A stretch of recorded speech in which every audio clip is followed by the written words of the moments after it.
नमस्कार। Electoral bond scam part 2 में आपका स्वागत है। I hope electoral bond scam part 1 आपने देख रखा हो।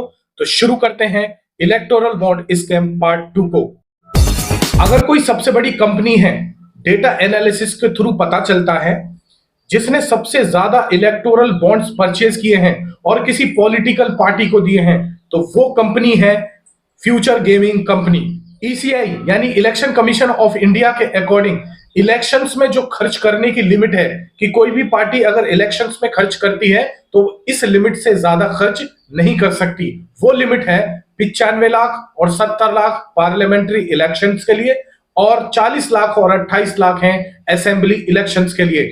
लेकिन एक्चुअल खर्चे तो कुछ और ही हैं जो भर भर के खर्च किए जाते हैं ईसीआई की लिमिट से ज्यादा। रिपोर्ट के मुताबिक पता चलता है कि वो खर्चे हैं 40 करोड़ पार्लियामेंट्री इलेक्शंस के लिए और 6 करोड़ असेंबली इलेक्शंस के लिए। तो फिर कहां से आएगा इतना पैसा इलेक्शंस में खर्च करने के लिए, भर भर के खर्च करने के लिए?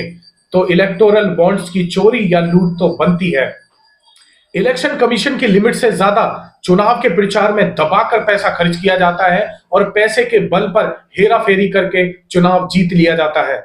एक बार इलेक्टोरल बॉन्ड के बारे में बता देता हूं। इलेक्टोरल बॉन्ड कुछ इस तरीके का दिखता है। इसे कोई भी एक पर्टिकुलर एसबीआई से खरीद कर किसी भी पॉलिटिकल पार्टी को डोनेट कर सकता है और अगर 15 दिन के अंदर पॉलिटिकल पार्टी ने इसे इन कैश नहीं कराया तो यह पैसा पीएम रिलीफ फंड में चला जाता था। इलेक्टोरल बॉन्ड की पूरी सच्चाई जानने के लिए एक बार एक जर्नलिस्ट ने 2 बॉन्ड खरीदे। ये जर्नलिस्ट थी पूनम अग्रवाल। पूनम अग्रवाल एसबीआई की पार्लियामेंट्री ब्रांच पर जाती हैं और वहां से एक हजार रुपए के 2 बॉन्ड खरीदती हैं। पहला बॉन्ड 5 अप्रैल 2018 को और दूसरा बॉन्ड 9 अप्रैल 2018 को खरीदती हैं।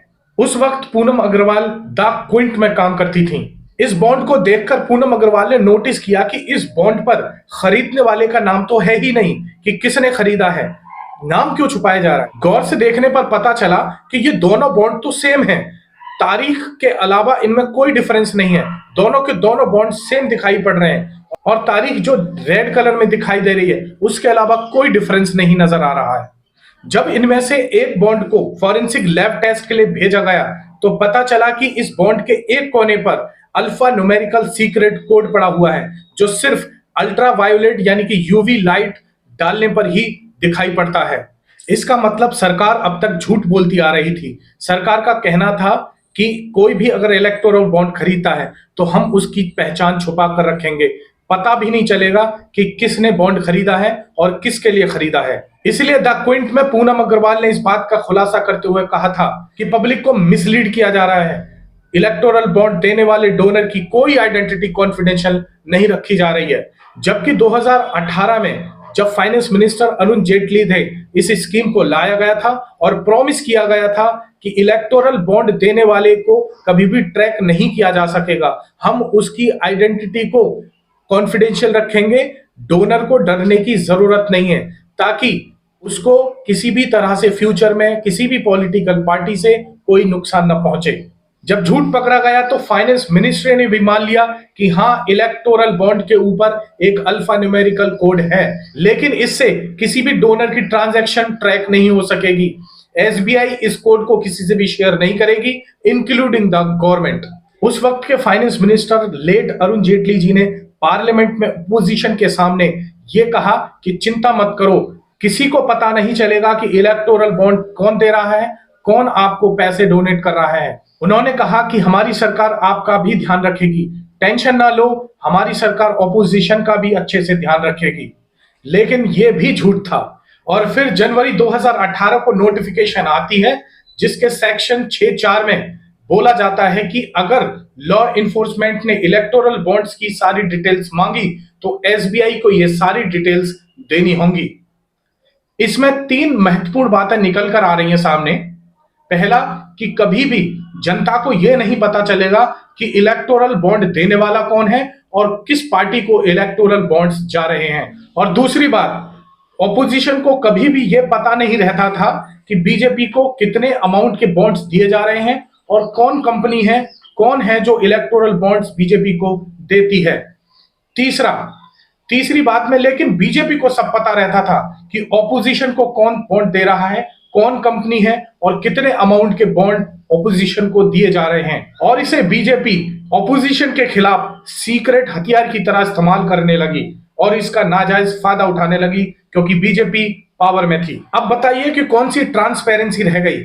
इसी ट्रांसपेरेंसी के चलते कम्युनिस्ट पार्टी और दो एनजीओज मिलकर सुप्रीम कोर्ट जाते हैं और सुप्रीम कोर्ट से इस इलेक्टोरल बॉन्ड की सारी डिटेल्स को पब्लिक करने की अपील करते हैं। और फिर 15 फरवरी 2024 को सुप्रीम कोर्ट ने इलेक्टोरल बॉन्ड की सुनवाई की और सुप्रीम कोर्ट ने इलेक्टोरल बॉन्ड को अनकॉन्स्टिट्यूशनल यानी कि असंवैधानिक करार कर दिया।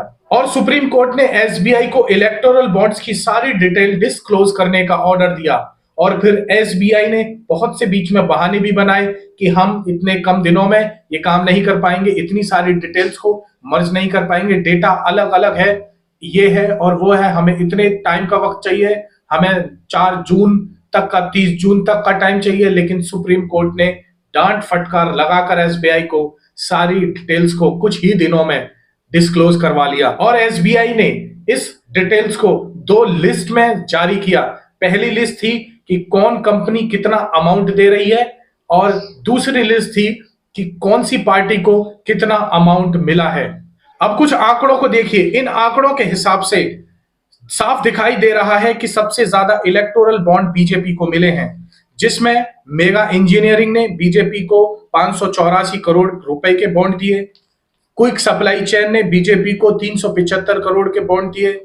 फ्रंट लाइन में ईसीआई ने खुद रिवील किया कि सबसे ज्यादा इलेक्टोरल बॉन्ड का फायदा बीजेपी को हुआ है। और इंडिया टुडे एनक्लेव में होम मिनिस्टर अमित शाह ने साफ साफ झूठ कहा कि कुल मिलाकर 20,000 करोड़ के बॉन्ड्स थे, हमें तो सिर्फ 6,000 करोड़ के बॉन्ड्स मिले हैं, बाकी 14,000 करोड़ के बॉन्ड्स कहां हैं। ईसीआई ने इलेक्टोरल बॉन्ड का डेटा रिवील किया और बताया कि कुल 12,770 करोड़ के बॉन्ड्स आए हैं, जिसमें से 8,000 करोड़ सिर्फ बीजेपी को मिले हैं।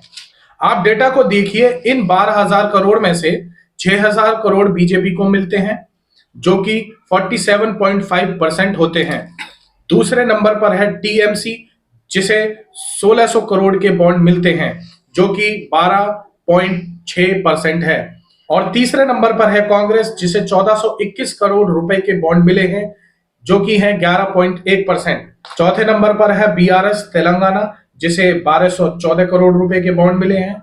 पांचवें नंबर पर है बीजेडी ओडिशा, जिसे 775.5 करोड़ रुपए के बॉन्ड मिले हैं। छठे नंबर पर है डीएमके तमिलनाडु, जिसे 639 करोड़ रुपए के बॉन्ड मिले हैं। सातवें नंबर पर है डब्ल्यूएसआर आंध्र प्रदेश, जिसे 337 करोड़ रुपए के बॉन्ड मिले हैं। आठवें नंबर पर है टीडीपी आंध्र प्रदेश, जिसे 218.9 करोड़ रुपए के बॉन्ड मिले हैं। शिवसेना, जिसे 160 करोड़ रुपए के बॉन्ड मिलते हैं। और भी बहुत सारी पार्टी हैं, जैसे आरजेपी, आम आदमी पार्टी, ईटीसी। इन पार्टियों को 30 करोड़ से लेकर 75 करोड़ के बीच में बॉन्ड मिलते हैं। और इस झूठ को एएनआई और जागरण में दिखाया जाता है कि हाँ, 20,000 करोड़ रुपए के बॉन्ड्स ही थे, बीजेपी को सिर्फ 6,000 करोड़ के ही बॉन्ड्स मिले हैं, बाकी सब विपक्ष के पास हैं।